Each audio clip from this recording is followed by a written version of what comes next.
This is the Business of AI podcast, and I'm delighted to welcome Martin Broadhurst to the Business of AI podcast. Martin, well, good to have you here. Welcome.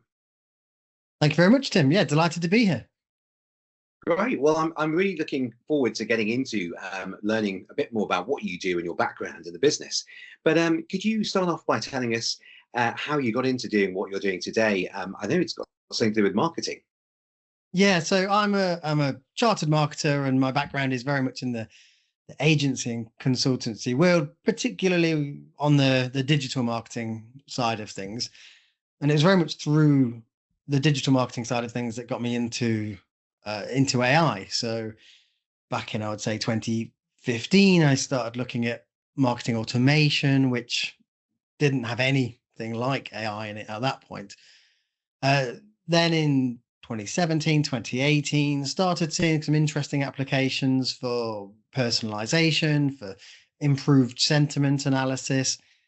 And then obviously with the birth, or should I say eruption, of generative AI in 2021, when GPT-3 launched, that was a significant trigger moment. And I think I jumped all over that when the OpenAI API became available, and got stuck in working on client projects for things like marketing content creation, predominantly at that stage, kind of 2021, 2022. It was, how can we use this to speed up writing email copy, or things like that? And it was very effective, saw gains from that very quickly, and wrote an article for a journal called the Applied Marketing Analytics uh, journal about how to use AI for businesses of different sizes, and it incorporated generative AI in that. And really from there, it's well, I mean, you know, the space has evolved at quite a clip. So yeah, it's been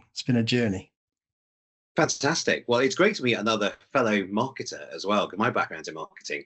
And I love the application of technology. And what I found over the last, well, I suppose, couple of decades is that marketers have always really been at the cutting edge of applying technology. But because they've been there, it's also meant that there's that sense that there's you need to have a digital mindset.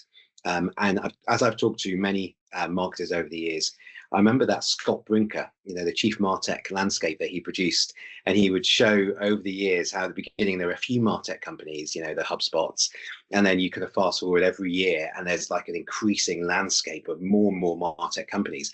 And I remember when I was asking him the question about how do you deal with all of these huge number of new technologies, new businesses, new use cases for technology. This is pre-AI days, and not how do you deal with that and not feel too overwhelmed? And he said to me, if you're not feeling overwhelmed, you're not doing your job. And that really stuck with me, because it is actually, I think now that also applies in a way to AI. And we'll get on to talking about AI in a minute. But just on the sort of Martech side, what do you think is it that's so special about marketing that means that they're often at the forefront and championing these new technologies? But I think the prevalence of data, the eruption of available data to us, whether it was website analytics, or all of a sudden we had better databases and marketing databases, so we could see how people were interacting with our digital products. We could understand how, or the demographics of our user base. We could understand their interests and preferences, and it just meant that we could do more. We could be more precise in our advertising targeting. We could be more applied in terms of segmentation, and be more nuanced in our audience segmentation and customer targeting. We could have better insights into how people use our products, and all of that data, as time has progressed, has led to better models for making predictions about who might be our best customers, who might want, recommendation engines, which products are going to resonate more with different audiences, or who might be at risk of churning. All of these things have been driven by AI predictive models, and I think marketing has always benefited from moving fast, because there's that first mover advantage. Marketing teams want to jump on the next shiny thing. Doesn't always work, right? Not everything um, lands as we expect it might, but I think there's a willingness in marketing departments to to dabble is probably the best way of phrasing it. Yeah, I love that idea of dabbling, because that's exactly that sort of experimentation, that iterative, that test and learn. But you can only really do that test and learn if you've got the data that you mentioned as well. And it used to be, you go back to the 90s, when I started working in advertising, and up below the line is what they used to call direct marketing, right? It was below the line and above the line, and the above the line was the sexy stuff everyone wanted to do, and the below the line was getting us, you don't want to do that. That's all databases and direct mail and stuff. And then, about 15 years ago, you saw the re-emergence of data marketing, because it then became what we now have as digital marketing, of course. But it's all based around those kind of fundamentals of data, and the whole data science is going to be reinvigorated. So I definitely see that change. The other thing I think as well, that I love this word dabble, because I think that's exactly what marketers are doing. It is that the tools which have come out have been very empowering for marketers. So I know you do a lot of work with HubSpot, and that's been one of the leaders in the fields of actually sort of making it simple for marketers to do very complex things. But obviously there's other big platforms as well, like the Googles and the Metas out there, that have kind of built platforms that have enabled a lot of that sort of technology, that advertising technology, to be brought in-house into the hands of marketers in-house in the team. But something like HubSpot in particular, the opportunities there are that it actually allows the marketer to do quite a bit of the heavy lifting. Once you've got it plugged in, the heavy lifting that previously you would have had to rely upon a team of experts externally, or the IT team, or someone else to get involved in there. So is that where you've been involved in helping sort of companies on that journey of sort of empowering their marketing teams as well? Yeah, exactly that. So I'm a HubSpot Platinum partner, and I implement CRM and marketing automation, and I've been working with the platform in one form or another since 2012.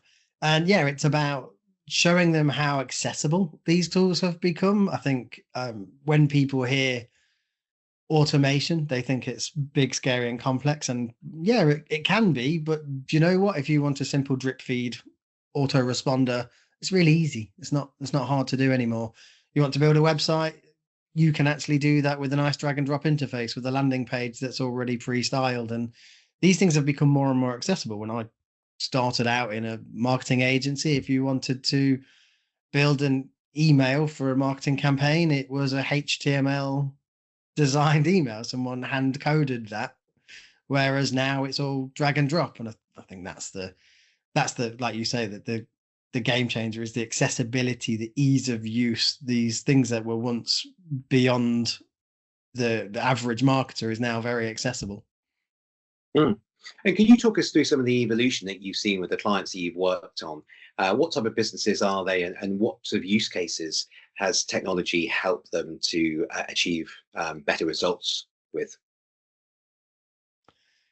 Yeah, so I work a lot in the SME space, the kind of larger SME space, and some larger organizations beyond that as well. But predominantly, most of my work is, I would say, kind of 100 to 250 headcount organizations.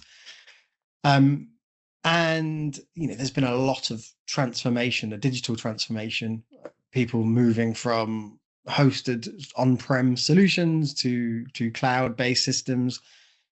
And I think my role as a sales and marketing technology consultant is to help that revenue operations. So there's just better visibility. I've been working with a manufacturing engineering company recently who had effectively an ERP system that they were crudely using as a CRM, but it was slow, it was difficult to query, it didn't really do the job of a CRM. And logging emails, phone calls, never mind trying to get insights into the quality of the conversations of those emails and phone calls, which generative AI is now allowing us to do. That was near impossible. So you transition them over to a cloud-based solution. Obviously, HubSpot is my preferred tool of choice, and it provides an efficiency unlock. People have better visibility across the organization, and to your point just a moment ago, platforms like HubSpot are baking in the generative AI capabilities. They're thinking of the use cases, like if a salesperson is on a call and that call is recorded, we want a transcript of that call, and we want to analyze that call to extract pain points, key topics, to maybe make product recommendations. All of that kind of stuff is helping the sales rep in the sales process. Mm. And we should say that other platforms are available, but HubSpot do things very well. And over the years, I've had many instances of HubSpot that I've set up and run, and it is. Scott Brinker, I think he still is involved with them, but he went over there as their sort of VP of ecosystem to really sort of bring in all the sort of the third party integrations and to drive that sort of innovation there. So they really have been at the cutting edge of doing that. But just in terms of the way that you're seeing smaller businesses grapple with being able to keep up with what's happening, or being able to harness the opportunities out there, how have you seen them, the small businesses, being able to keep up with this? Is it something that they sort of, you kind of plug them in and then they go off by themselves, or do you have to sort of give them a bit of training? How does it work to start off with? Interesting you use the word harness. So one of the things I do is I work with the East Midlands Chamber of Commerce as one of their digital consultants, and I deliver a lot of workshops on the topic of AI, one of which is called Harnessing AI for Business.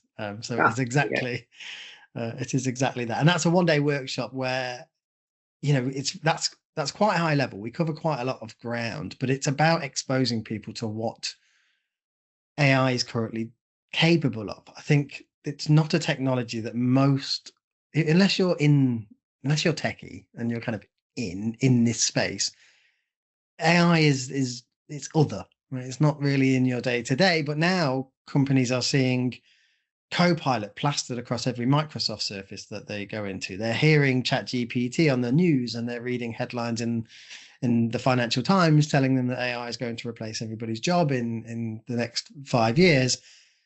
So there's a lot of uncertainty, and I think what I want to do and what I aim to do is ground people with the kind of core literacy of what AI is and what it isn't, importantly. So looking at the way that historically we've had these very narrow models that might be used for prediction, might be used for sales forecasting, it might be used for churn analysis or whatever. Or we might have vision engines that can be used for defect detection in manufacturing lines and things like that. And now we've got these generative systems, which are much bigger, more compute heavy, more general in their ability, and natural language focused, obviously. So what we try and do in that workshop is just give people a flavor of, look, AI can do a lot of things for you. It can redraft your email in ChatGPT, and you can put in a bad draft and say, make this sound more professional.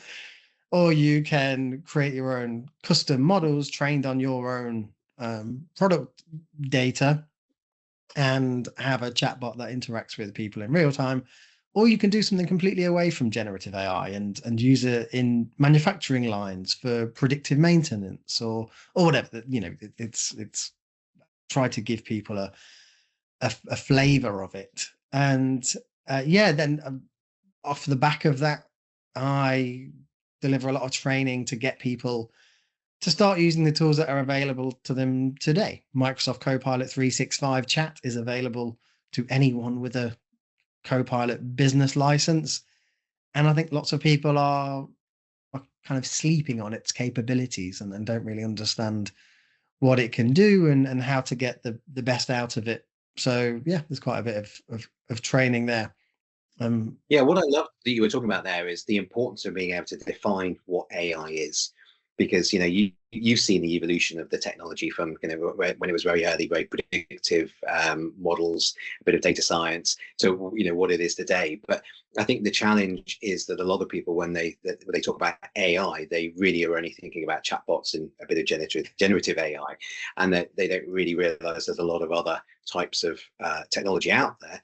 And some of those other solutions might be much more relevant for the problem they're trying to solve. And you'll hear me talk about people putting the people putting the solution first, rather than thinking about actually what the problem is and framing that.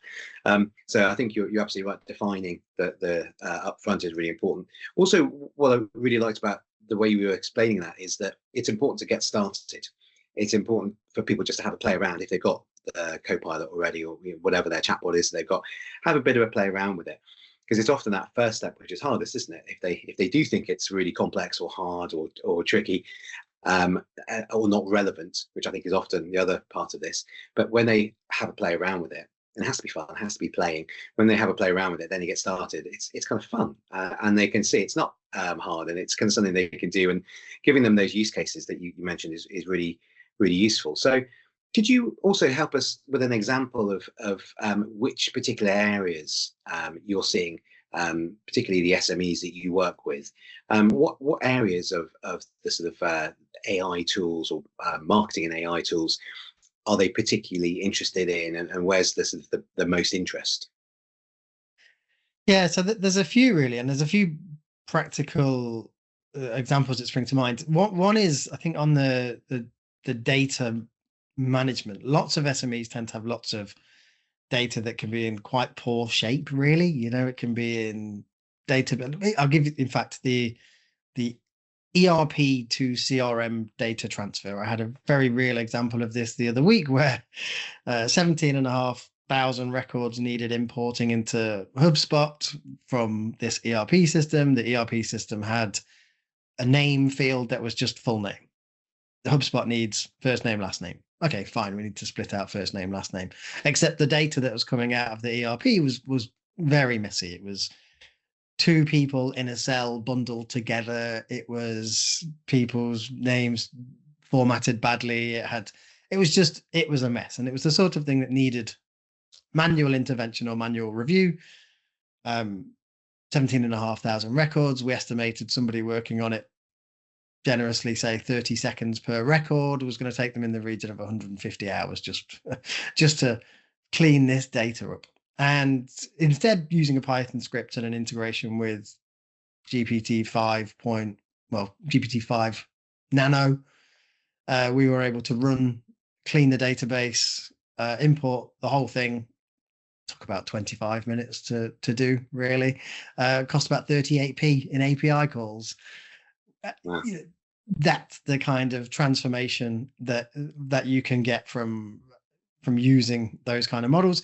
I think on a day-to-day level, the big examples are, well, I think where I'm seeing people get the biggest benefits is when they understand the tools that they have available to them. I've mentioned Copilot 365 already. Now, I'm not wedded to that. I actually use Google Gemini as my kind of go-to, but I do a lot of work with Copilot. But I was doing a workshop once where we were showing off the capabilities of planning a presentation in Copilot chat, collaborating on the kind of content production of what might go into a presentation and slide deck, and then taking that output and putting it into PowerPoint and having it create the deck. And we demoed this in the session, and there was a woman at the back of the room who audibly gasped when she saw the output of the PowerPoint demo. And then over the lunch break, spent her time doing a hands-on real-time demo or real-time application. She had a presentation she needed to put together. Turns out she did lots of presentations that were kind of toolbox talk type content. So it was, a weekly update to staff on the shop floor about health and safety or some policies or what have you. Quite short presentations. She tried it out and she said these presentations would normally take her a considerable amount of time, might take her a couple of hours to put one together. And she did it over lunch break in 10 or 15 minutes. Fantastic. It's incredible, isn't it? That's a great example of where you've gone from not only just empowering that lady, but also then her following up and actually getting hands-on and doing it. And then being able to have that product and understanding it.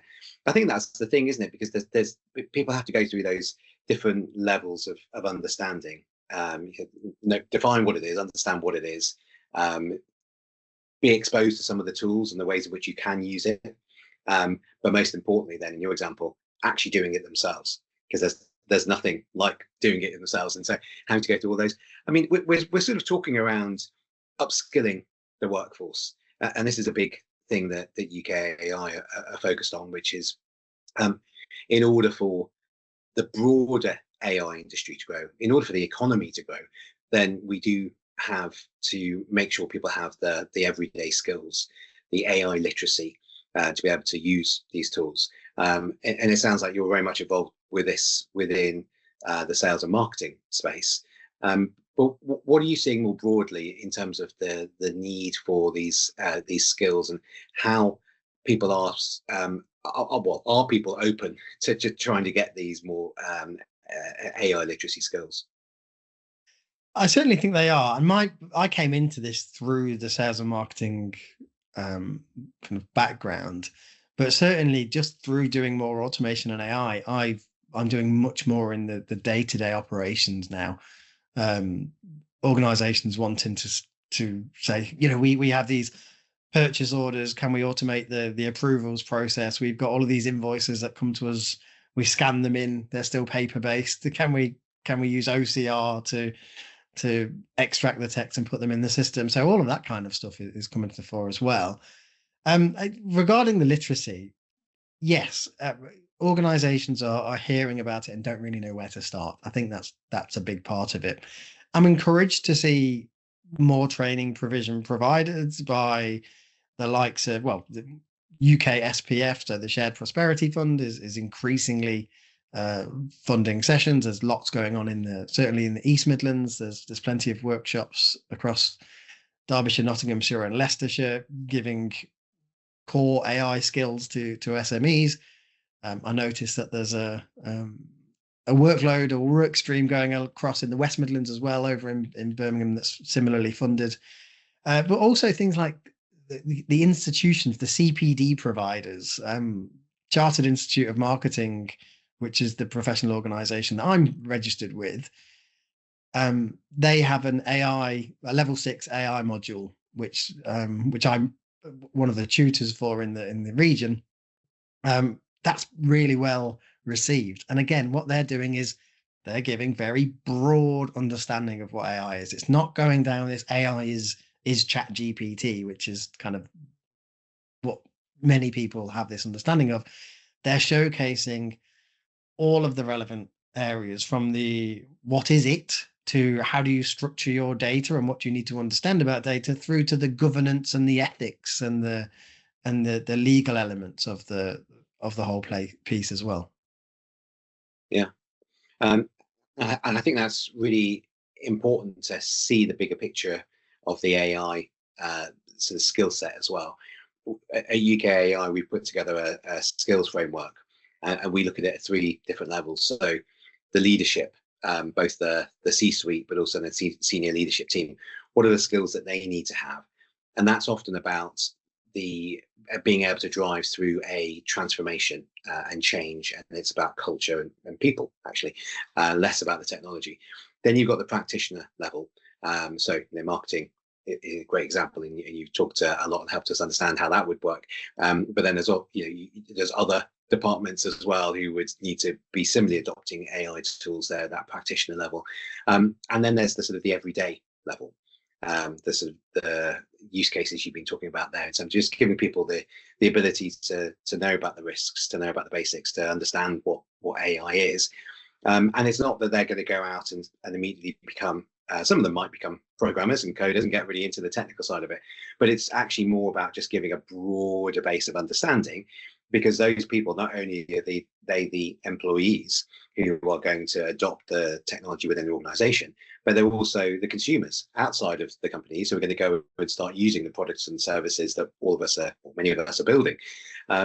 So yeah, we see it as those kind of 3 levels in terms of the way in which we need to address this. And it feels like you're kind of very much involved with the practitioner level, but also some of that everyday confidence there as well. Yeah. What do you think? Sorry, go on. I spoke all over you then. No, go ahead.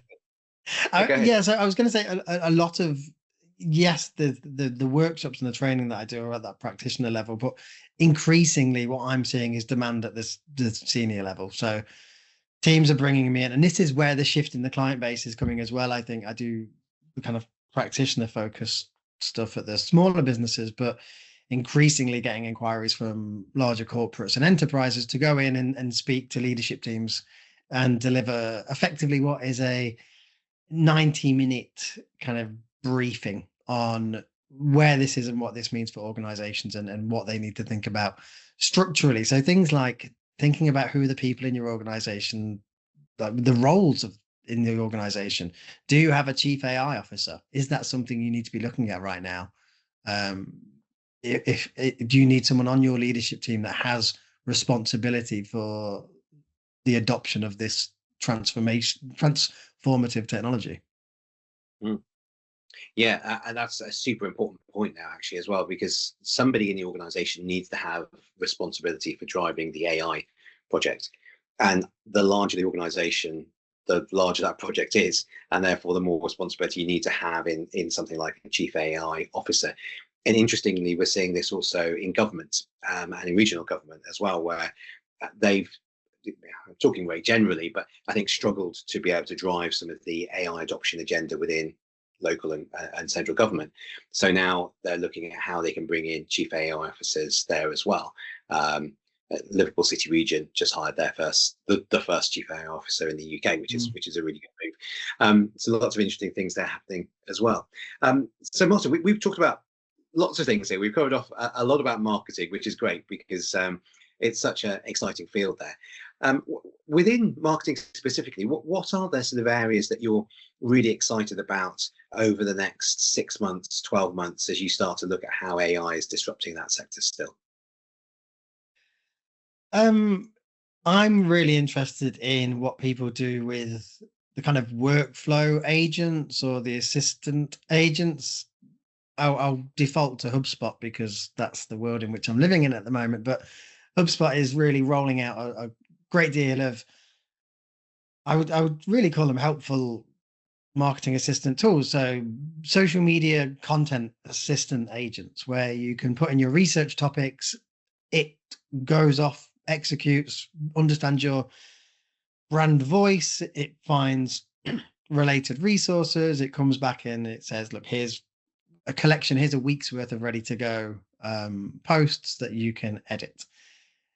These things are kind of at day one at the moment, so I think they're a little bit crude in some instances, but from where they were 6 months ago, it's night and day. They're considerably better. They didn't even exist in some instances.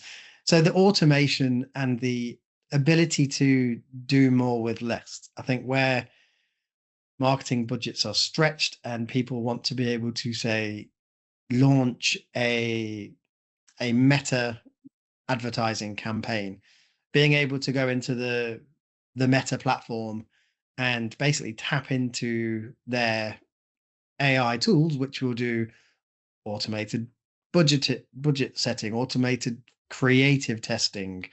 I think targeting they've got in there as well.